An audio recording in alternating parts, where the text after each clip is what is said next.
Olá, meus amigos, tudo bem com vocês?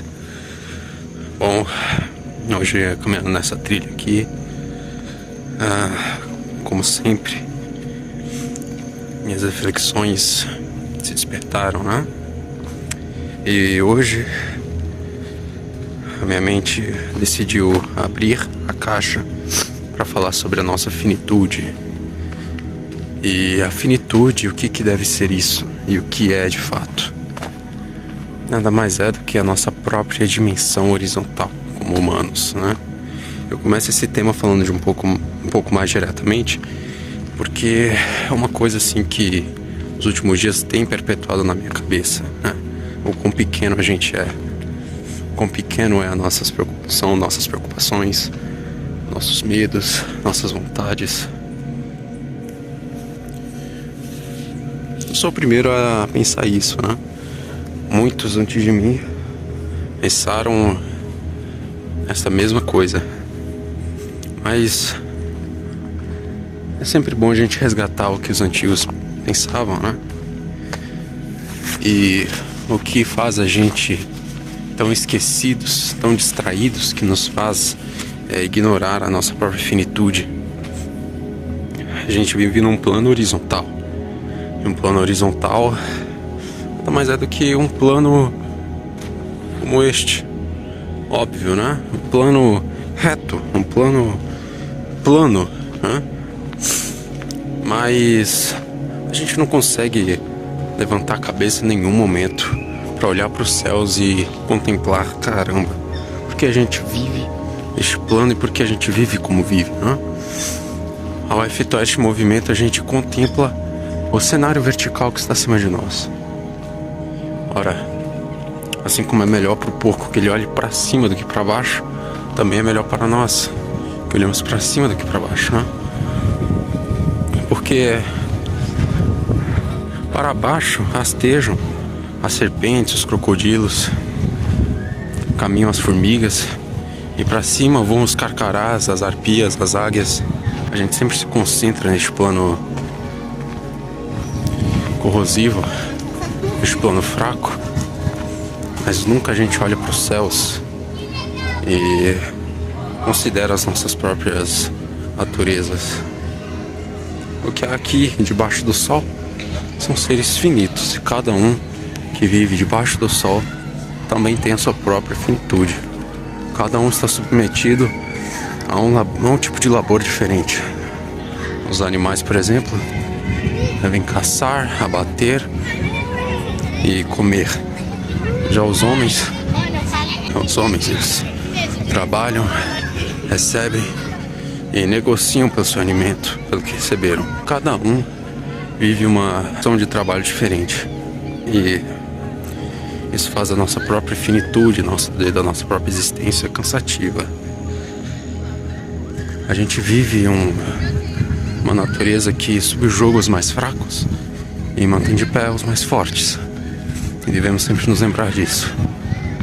Essa natureza inteira, esse cenário e tudo isso não veio do nada, que é o que eu creio fortemente. Também isso tem um propósito. E o propósito ainda, nos nossos olhos limitados e horizontais, não nos é claro.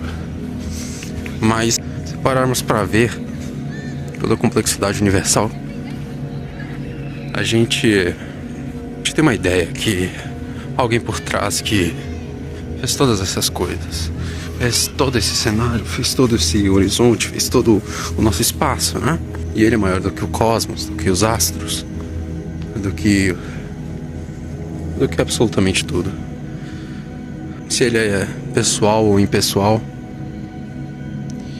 isso é uma coisa que não sabemos, mas não sabemos se olharmos pelo nosso limite, né? Pelos nossos olhos horizontais. Se a gente olhar a história e contemplarmos os homens, veremos que cada um deles usaram meios sangrentos para estabelecer seus domínios. E mesmo assim eles caíram. Mas houve um que não precisou fazer nada disso. Ora, este alguém é Jesus.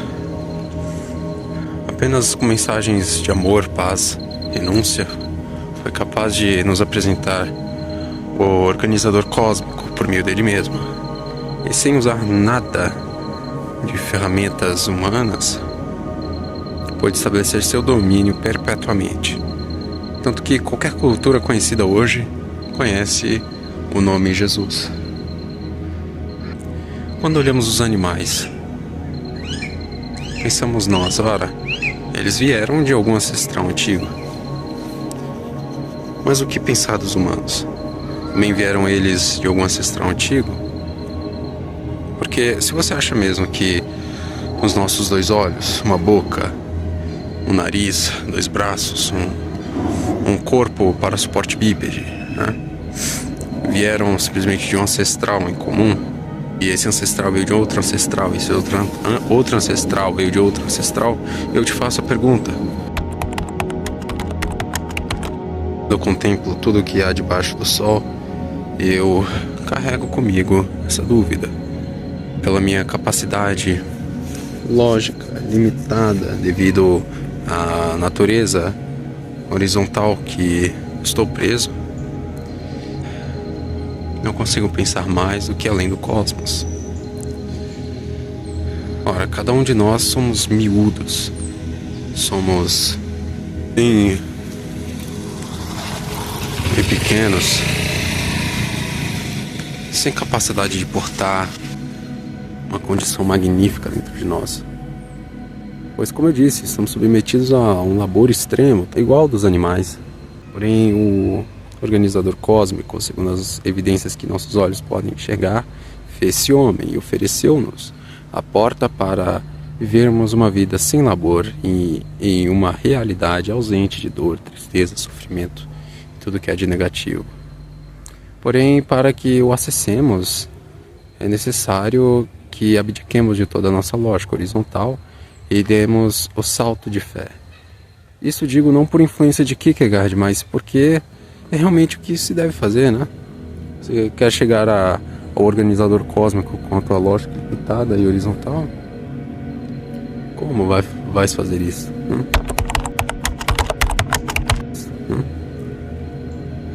E eu contemplo todas as espécies.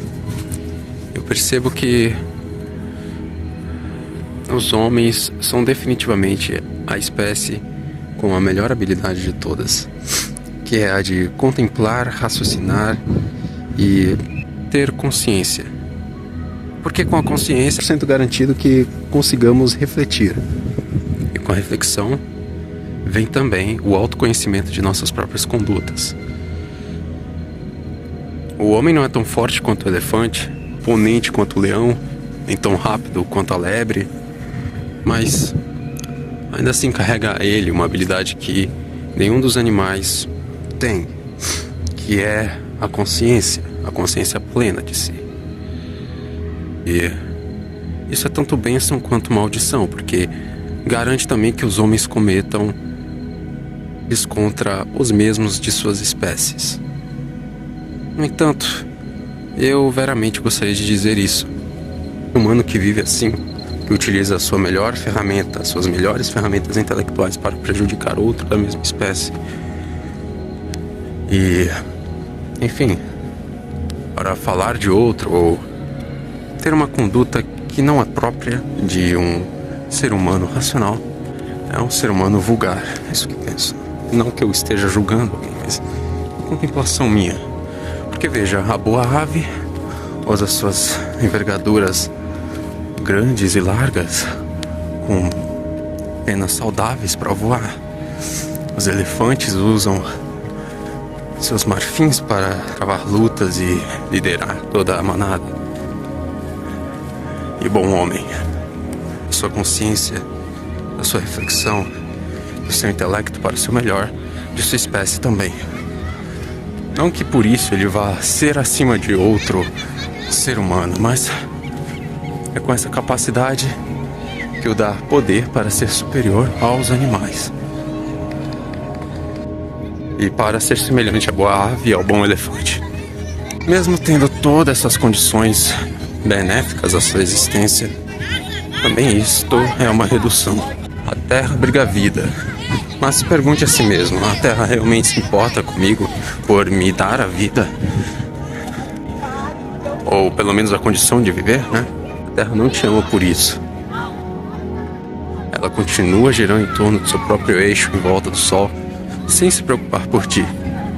Se morres, se vives, para ela não faz nenhuma diferença. E é por isso que acentua a nossa irrisoriedade. Somos minúsculos. Porém, como eu disse, há um organizador cósmico por trás. E ele se importa conosco. Isto não é uma esperança cega, como provavelmente Cioran defenderia, ou Schopenhauer, ou Max Stirner. Isso simplesmente não é uma esperança cega, uma especulação vazia. É algo que de fato faz sentido, é uma coisa que de fato cabe em nossas mentes contemplar. Porque é uma coisa certa, toda a complexidade do universo e a capacidade plena e singular da Terra dar vida não veio do nada. Eu também não aceitaria que a minha existência viesse do nada. Aristóteles mesmo falava do primeiro motor. O primeiro motor que deu origem a tudo, né? E que depois essa ideia foi mais acentuada por outros filósofos, tipo São Tomás de Aquino.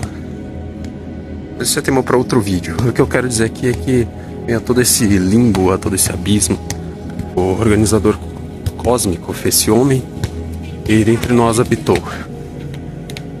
Porém, eu ainda me faço a pergunta: como ser humano, o animal com o melhor intelecto, com a melhor compreensão das coisas, com a melhor consciência, com a mais refinada reflexão de todas as criaturas que habitam abaixo do Sol, pode ter recusado o organizador cósmico como homem?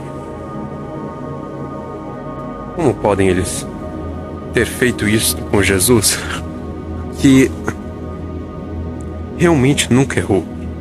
Se ele tivesse errado, você acha mesmo que teria alguém que teria morrido por ele? Volva teus olhos ao céu e pensa imediatamente segundo a ideia vertical. Não concentra mais teus olhos no horizonte. Leva teus olhos aos céus e contempla o que há detrás dos céus e o que há detrás do cosmos. E assim que refletires, volta a ti mesmo e lembra: como eu sou pequenino. Meus medos, minhas vontades, meus sonhos não importam. Não é que eu quero fazer um niilismo aqui, meio deísta ou alguma coisa assim. Não. Isso pra mim não cabe. Mas apenas a gente refletir no quão miúdo nós somos. O quão ridículo é a nossa existência perante todo o universo. E que o máximo que podemos fazer como seres humanos é se comportar como bom ser humano. É o mesmo que faz a boa ave e o bom elefante. Parto agora e espero que essa mensagem tenha falado convosco. Fiquem com Deus e até mais.